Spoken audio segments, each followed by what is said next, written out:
Live from Liverpool, we don't need to talk about ghosts with Kevin Eustace. Hello, you wonderful listeners of the show. This is, of course, We Don't Need to Talk About Ghosts, which is a little extra podcast we're putting out during these lockdown times. So everyone has a chance, if they need to do it, to listen to some regular, friendly, recognisable voices that aren't going to mention the naughty C word. But in case anyone is listening to this for the first time and thinks that wasn't about ghosts, the weekend shows generally will be all about ghosts, and you'll tell what these different episodes are because they're titled We Don't Need to Talk About Ghosts. I appreciate that this one's coming out on a Saturday, but the reason for that is we had a bit of a technical issue. So I basically recorded a Patreon podcast with real life ghost stories for their Patreon, and which we'll go on about in a bit. And long story short, I then couldn't get me recording software to sync up to my laptop after I changed some settings so I could do a Zoom session with them. But now I've sorted it out. So you're having this as a little extra one on a Saturday. Tomorrow will be the standard show where we talk nothing. We don't talk about anything but ghosts. So that comment out of the way, I'm of course with the lovely Becca. Hello. How are you? I'm well, thanks. How are you? I'm well too. I thought we'd discuss a few things on this show. Okay. Firstly, I had an idea, and you said you were a bit about it, but then you said, yeah, all right. And that idea is, because we've got a little bit of creative license with these extra shows that we're doing, because they're not about the topic of ghosts, and as anyone who's listened to them will realise, we're just going all over the shop a bit, really, in between ghost podcasts, to keep us entertained and to keep you entertained as well. And what we thought we'd try is probably next week, one of the We Don't Need to Talk About Ghosts, we're going to try to write a sketch show. Oh, right, yeah, that was it. Yeah, I'm going to try and do some audio comedy with some sketch show characters that I'm going to write. It may be bloody awful. It probably... See, my reservations about this are because you've tried to write a show before, a comedy show, and that was rubbish. It wasn't rubbish, it just wasn't very good. It was pretty rubbish. Which one are you talking about? That one with, like, Robbo or whatever you'd named him. That was dead good, that. Oh, it wasn't. It was about that. It wasn't even a bit funny. That was a sitcom about people doing community service, and it was really funny. Was it, though? No, but the premise was dead good. So Was it, though? I wrote down some ideas for the characters that will be within this sketch show, right? You don't know any of these, so you're hearing these for the first time. Okay. So you can give me your honest opinion. Cringe. It is cringe, but it's all right. Let's see. I mean, I admire your confidence to just think, like, I'm going to write this, it's going to be hilarious. But, like... Well, you know, and I'm saying it's going to be hilarious, but... Yeah, don't let past experience put you off. No, but I mean, within a 30-minute extra... And these are only extra episodes, you know what I mean? I'm not trying to hang my hat on these. Our show is a ghost show, a once-weekly ghost show, but these are just extra episodes. But do let us know if you think any of these ideas would be interesting, guys. But we are probably going to do a one-off sketch show just for a bit of a laugh for us and something different. And hopefully for you as well. So these are the characters I've currently got down. You ready? Right, go on. So first off, well, they're not necessarily characters, they're more like sketches. Right, can you just do it? Yes. So, first one is person going in to get a loan from a bank. Right. Hilarity in shoes. No, basically, it all looks good, interest rate's fine. The fella says, yeah, you just need to sign there, and you just need to do one thing for us, and it's a murder. And he doesn't really want to do that. And well, I've kind of give you the punchline there, so I might not do that one. The second one... That's so rubbish. ...is gullible man. That's as far as I've got. Well, that got a laugh. The third one, and I think this would be funny, but it's again spoiling the punchline, but it doesn't matter really, is... Does it not, though? Surely it does. No, because this is just one of the scenarios this woman will find herself in, and you can kind of see... have a guess where I pull the inspiration from this. It's about a woman who doesn't have any friends.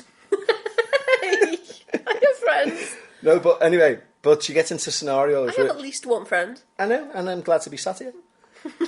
No, but she finds herself in scenarios where she implies she's got friends.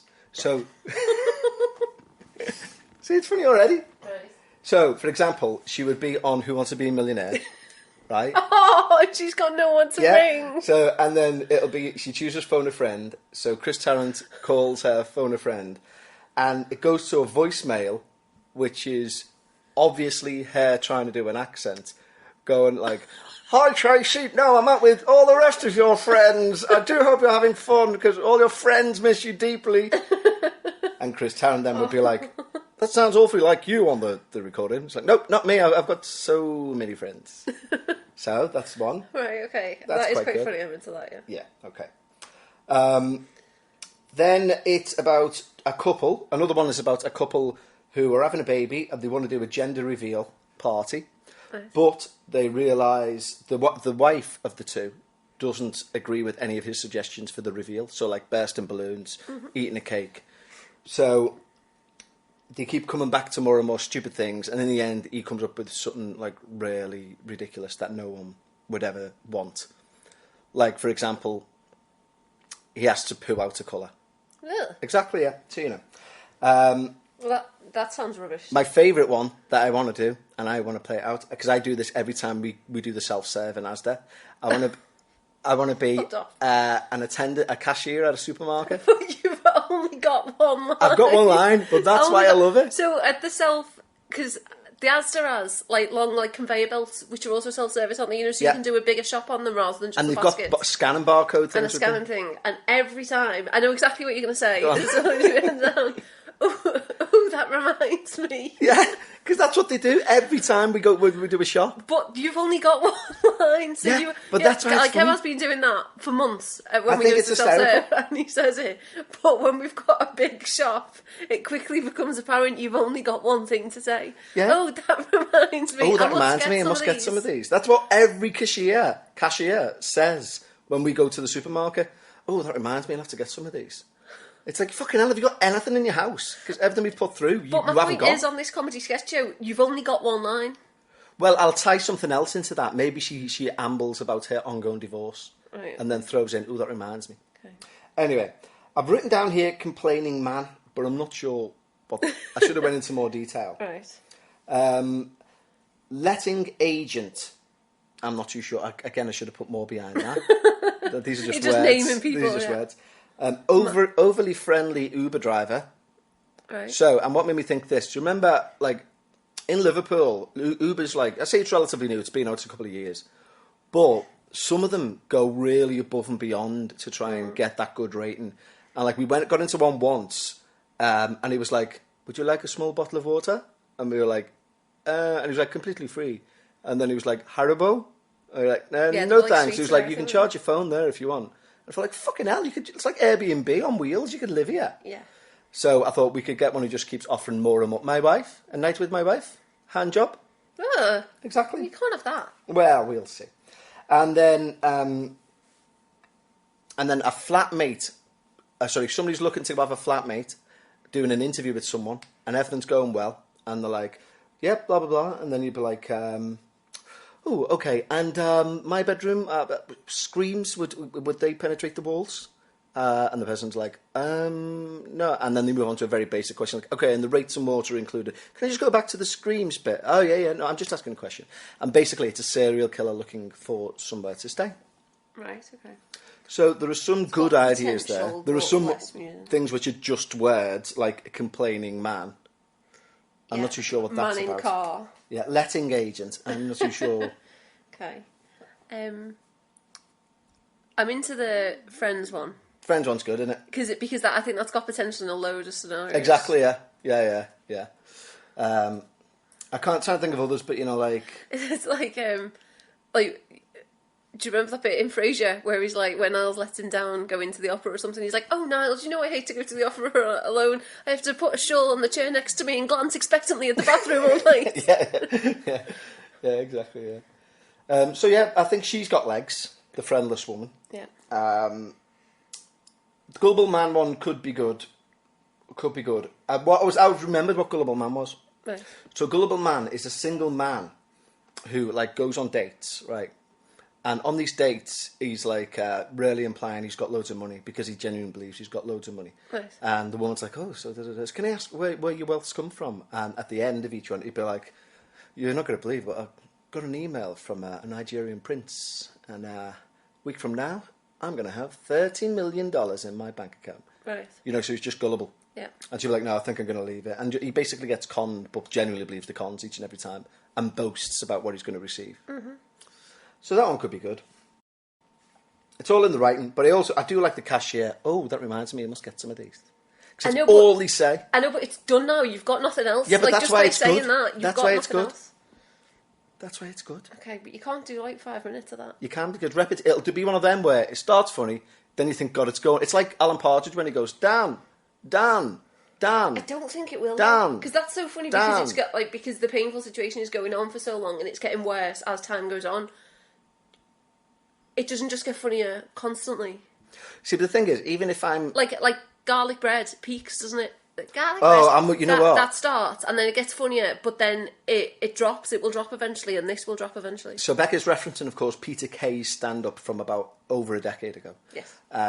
Where he's an I observation. thought that was obvious. Sorry. Yeah, no. I'm just in case a lot of Americans listen, don't they? Yeah. So Peter Kay's an English stand-up, and he does observational comedy. So it'll be like. He was huge a few years ago. Oh, he's still like godlike status in the UK. Yeah, I know, but it was this sudden explosion, wasn't it? It was just quite unusual for a comedian. Like you didn't really see him like work up as such. No. He just exploded, and suddenly he was selling out like 5 consecutive nights in arenas. It went huge. Like when his DVD came out, it was like far and away the amount it sold over Christmas. He's had #1 songs and every household songs. had a copy of that DVD, didn't they, over Christmas? Yeah, and his routines, everybody knows his routines by heart now. Yeah. I mean, like he went on sale. We went on sale at the arena with it for sort of like 10 consecutive nights. Yeah. And he'd sold out in half a day. Yeah, they all just sold out. And like there was still demand. That's how big he still is. He's huge. So much so, there was like a charity thing for What's Going On BBC the other night, and he'd done a comeback segment on it, and they raised something like 27 million. Not solely because of him, but largely because of him, people tuned in.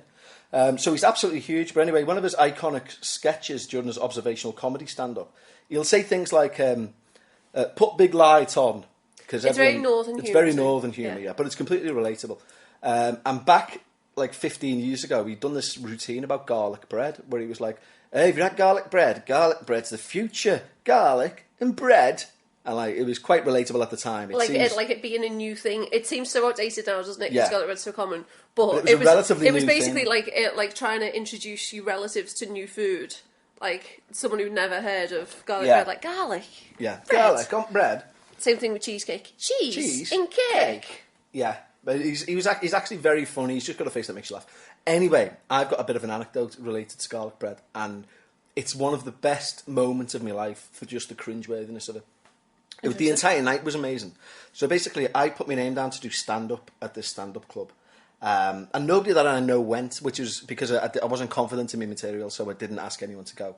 But it was a really busy night at this like beginner stand-up club. And... backstage, if you like, I was talking to a few of the acts that were due on. There was about 7 of us going on. And one was this fella. He's the first person of interest. And I was like, this is only the 4th time I've done it. I said, but I've got quite a good reaction each time. And he was like, oh, I'm an old hand at this. He said, I used to do it quite regularly. Like, I got to a level of success. I was like, okay. He went, but I fell out with the crowds. He said that none of them weren't educated enough to get my humour, basically. Ugh. And I was like, right, you're a tit. Dick thing to say. Yeah, and he was like, but, I've tried to dumb it down for people, so I've got like a new routine that I'm going to do. He says, I'm just going to hold it and read it off a piece of paper. He said, because, I'm only testing it out. But other than that, he was strangely likeable, this guy. Anyway, so he gets on, like, 3rd up. The first 2 are fine, there's a compare on. So he gets up. And he starts reading from this piece of paper. But the awkward thing is, and it's really hard to do this in the world of comedy, I reckon, he's doing a character as stand-up. Right. So he's like a normal-looking fella. Then before he went on stage, he like wonkied his glasses, moved his tie to one side, and done this awkward walk up the stage, and was like, hello, look, my name's Fred, and I come from this place. And everyone was like, this is very inauthentic. And then he starts doing these jokes off this sheet. No one laughs because they just can't get him to get into him. And literally like 3/4 of the way through his set, his shoulders just dropped down. He like fixed his glasses, fixed his tie, and went, "You just aren't fucking worth it." And got off the stage and walked through this crowd of people and got off. Oh my Honestly, gosh. and the compere got on and went, well, no one expected that, did they? And he was like, sorry guys, like we definitely won't be asking him back. And I was like, because I didn't know anyone there, I'm looking around agog for someone who's sharing a similar, did that just fucking happen? But then, that's not the best part of the story. The best part is, God bless her. there's this, you know, like, I mean, it takes a certain sort of ego or overconfident person, or someone, in my case, who I challenge myself and think, you know what, I'm going to do it. And if it's not funny and doesn't work, kind of even better, at least I can say I've had the balls to do it. Do you know what I mean? Yeah, it's brave to do Yeah, something. like, About it. like when I ask people to come to anything I've done comedy-wise, I've said, come, because if it's funny, brilliant. And if it's not, because you know me, it'll be funnier to watch me die. And anyway, the compere goes, so ladies and gentlemen, next up, we've got a housewife up next. He says, now she's in her 50s and it's only her third time doing stand-up, but, you know, blah, blah, blah. And she gets up and she's like a nice-looking, like, you know, late middle-aged woman. And she's like, so the reason I'm doing, and she's, ladies and gentlemen, she's in like a proper, like, club northern comedian. Ladies and gentlemen, the reason I'm doing stand-up is because the one thing I got sick of was my family and friends saying, you should be on stage. You should be on stage. So, here I am. And, like, she left a pause, like, people were meant to cheer, no one cheered. So then she tries a joke, and like an observational Peter Kay type comedy joke. Like, hey, does anyone else have a dog? Don't you hate it when the dog, like, he'll chew that pillow, but not that pillow? Oh, I don't know. And then she moved on, so that was the joke. And it was like, oh, God, this is going like, hey, you know when I'm ironing? Don't you hate it when you've got an iron and it's hot? And you're ironing something, you burn your thumb, and you run it under the tap. Who else runs the thumb under the tap? And nothing, right? And so she knows then, she recognises that she's dying. Yeah. So honest to God, she goes, hey, you know what we love in our house? Garlic bread. Oh. Garlic bread. And just tried to say garlic bread in the style that Peter Kay says garlic bread. Yeah. Oh, it's the future. Have you tasted it? Garlic bread. And then she had nowhere else to go, so she literally went, now, you've been lovely anyway, guys. Thank you. Oh, bless her. And I was like, this is the best night of comedy I've ever been to. Oh, I know, I did feel for her, but, you know, it's weird what goes through people's brain. And I always think about this with musicians as well. It's all well and good. And, you know, if you've got kids out there, guys, in normal land, don't give them false hope. Because this poor woman has been told by her family and friends, hey, you want to go and get on stage? But maybe she is, but, you know, sometimes people just have a bad night, don't they? You know, for whatever reason, they just don't connect with the audience. And I think anyone can have a bad night. Yeah, but, I mean, like, you see it with musicians more. Like, you know, a proud dad, and it's right to be proud, fair enough, will share a video of his, like, 25-year-old son saying, oh, Tom's just wrote this. I think it's great. Top of the pops for him soon. And it's, like, some dickhead going, like, oh, when I voted Labour, I'm a right-wing, left-wing man. Jump down the shop and get my dole check. And you're like, oh my God, why's your dad done this to you? Nice. And, you know, and then that poor sod is the sort of sod then that bounces into a creative environment and goes, yeah, well, I'm a quality songwriter too, you know, like, I know what's going on. You're like, stop giving hope to people who don't need hope. Oh. That's terrible, isn't it? That's awful, yeah. You know what? I'm not even going to edit that out because I deserve people to tell me off for that. So I apologise. Like, he's looking at me and saying, you should definitely edit that out. No, I don't think you should edit that out because it's the real you, isn't it? But like, talking about just, like, quashing people's dreams, you know what I mean? You'd go ballistic if I said I wanted to do something and someone said to me, Becky, crap, don't bother. Yeah, I would. But at the same time, if you wanted to do something, it's going public with it. I see, that's my point. I've got everybody in my opinion should try and write music at one point in their life. And it doesn't matter if you think you're any good or not, if you get something out of it. But at the same time, you know, if you transpose it into fighting, let's say like boxing, if we had a kid and a son and he was like, or a daughter, you know, and just Kevin there, patting yourself on the back, digging out a hole. And the son says, Dad, I love boxing, I want to give it a go. I go on, son, yeah. Bloody wouldn't. No, but then if he put on a head guard and went into an official thing, you know, and got battered each and every time, but he was like, I love this. I'd be like, it's right, son, you know, you keep him fit. You're building up some level of character. Well done. But if he got filled in each and every week, I wouldn't put a video of him online and be like, my son there, getting filled in again. He knows how to get filled in, my lad, you know. You just be like, support him quietly. Don't give false hope. I think you've lost your own thread here. I have, yeah. What you should have done there is stop me about 5 minutes prior. I've ended up with a child that we don't have, and he's boxing. Not only is he boxing, he's losing boxing. He's getting battered. Our mythical child is getting beaten up. said something happened to me the other day, didn't I, that you said should be a sketch, and I didn't really think it would be a good sketch. Go on, how would you do that as a sketch? Right. Okay. So Becca, hats off to her. Like, she's put her name down for a lot of volunteering stuff. And some of them have started to now take her up on it. There was a bit of a delay, wasn't it? Because they must have had loads of people asking. Yeah, fine. So one of these things was they're basically giving snacks to paramedics, aren't they?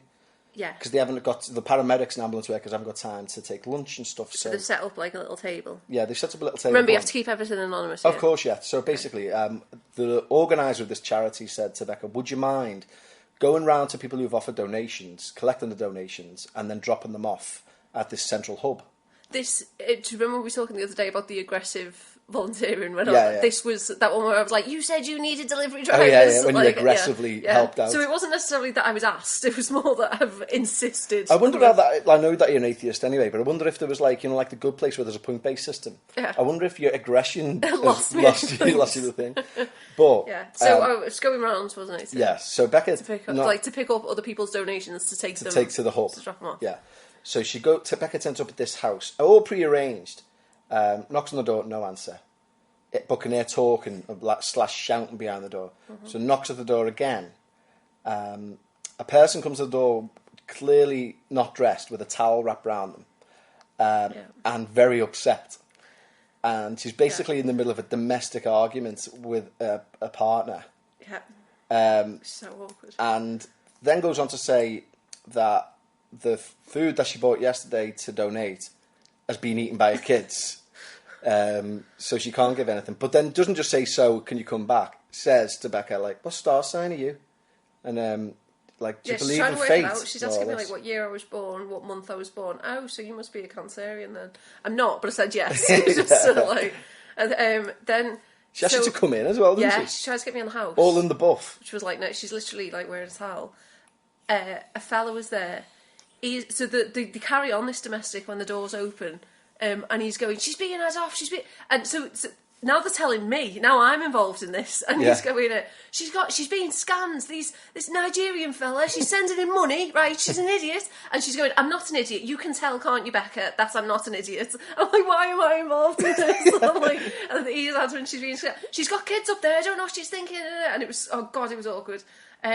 Becca, do you believe in God? Like, oh my god, what's the right answer to this? What is the right? Which is the least dangerous answer to this? I said, I don't know. So I just did that handshaky thing, you know, when you don't know, like either way, kind of thing.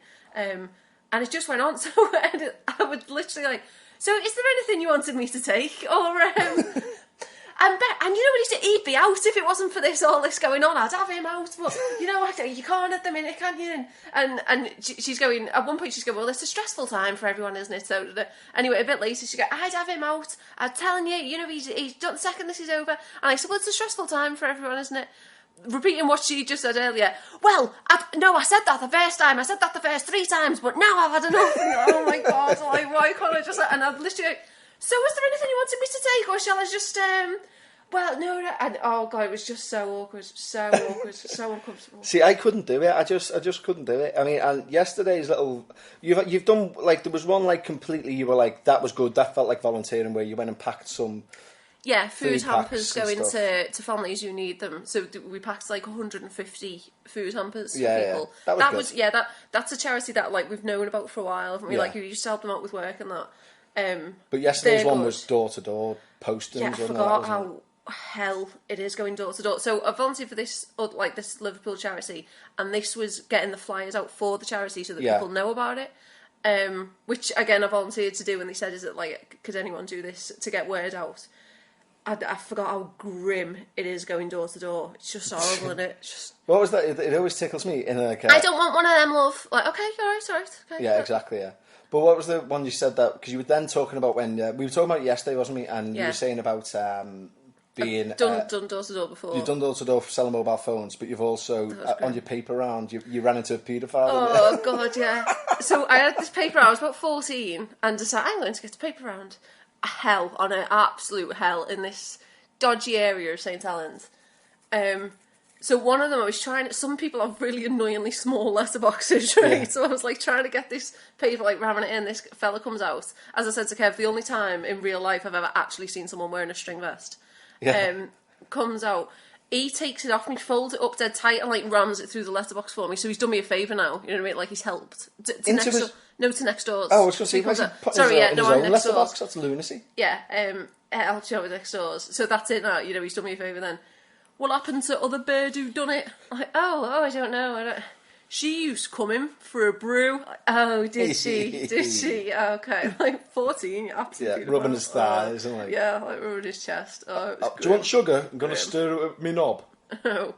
And the mobile phone one was worse because they deliberately dropped it in like dodgy areas because That's where you they get were a the high only uptake people of- who were going to yeah. go with this terrible, terrible deal we were trying to sell.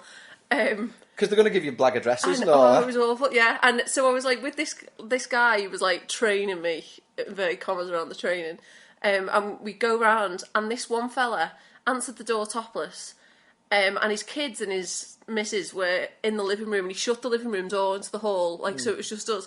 And he was acting interested, so I'm giving him the full spiel. This price, this handset, blah blah blah. And he starts rubbing himself like his chest. Jesus. And I'm going on with this spiel, and the fella who was with me, instead of like doing it, just going around the corner to laugh, he thought it was and just left me to it. And like, he just thought it was hilarious. He come back and he was like crying, laughing when we got away from that house, and he was like, and he was just rubbing himself as you were talking.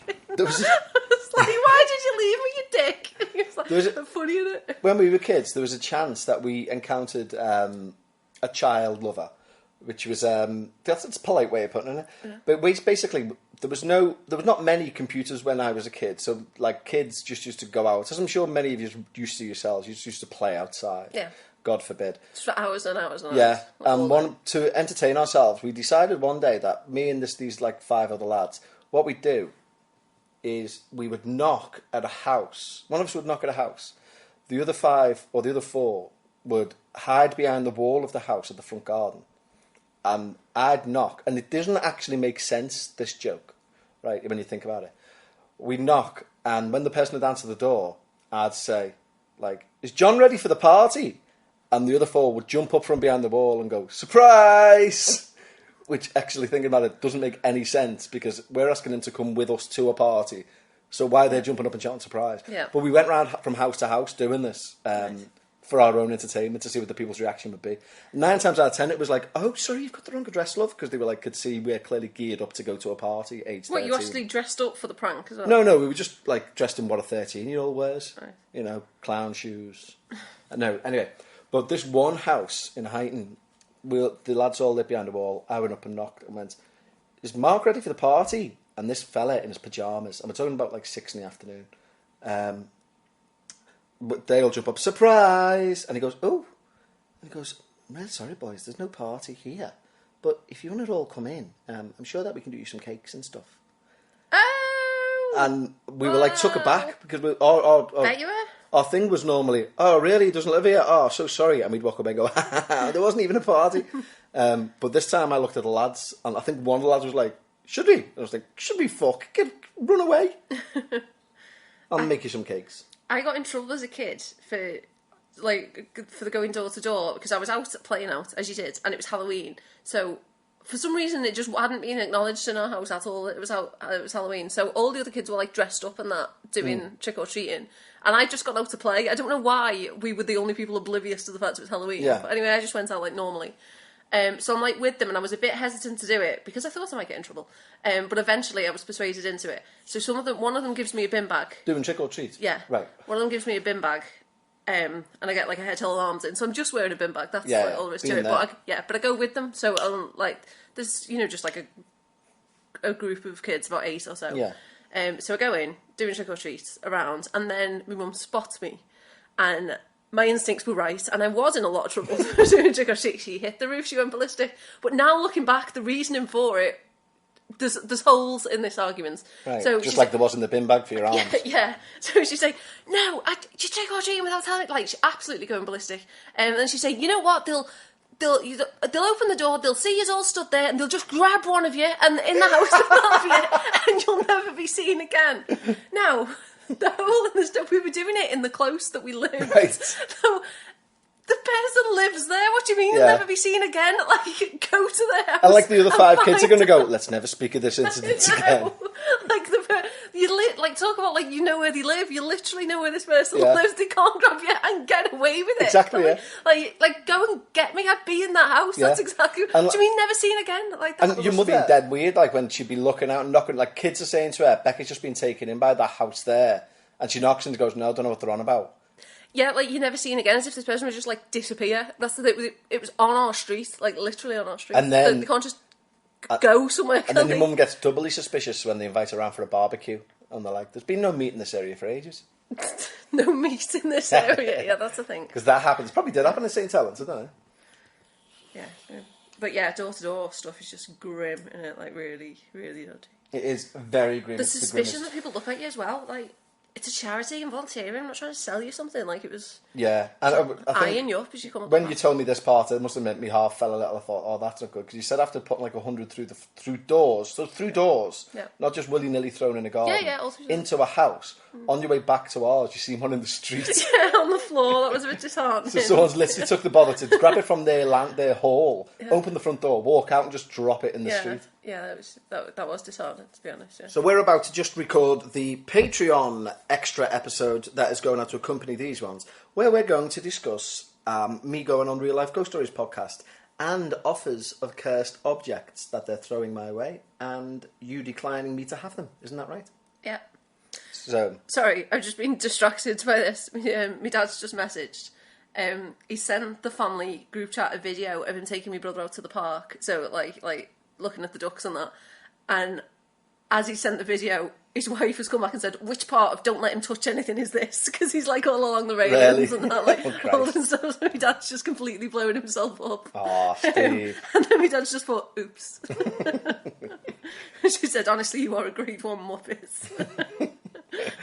Right, so if you wish to hear Becca's reasonings why I can't receive cursed items, then you'll have to go and join up the Patreon. Go to www.patreon.com/we need to talk about ghosts. Bless you. Anyway, guys, we'll be back tomorrow for the standard episode where we will indeed talk about ghosts. But in the meantime, for the next 24 hours at least, take care of yourselves and look after each other. See you later, guys. See you later. Tatty bye. I forgot to say tatty bye. That's my sign off, don't you know? I'll say it now. Tatty bye. You can say something too. Bye. Tea tatty bye. No, that's your sign off. All right then. Tatty bye.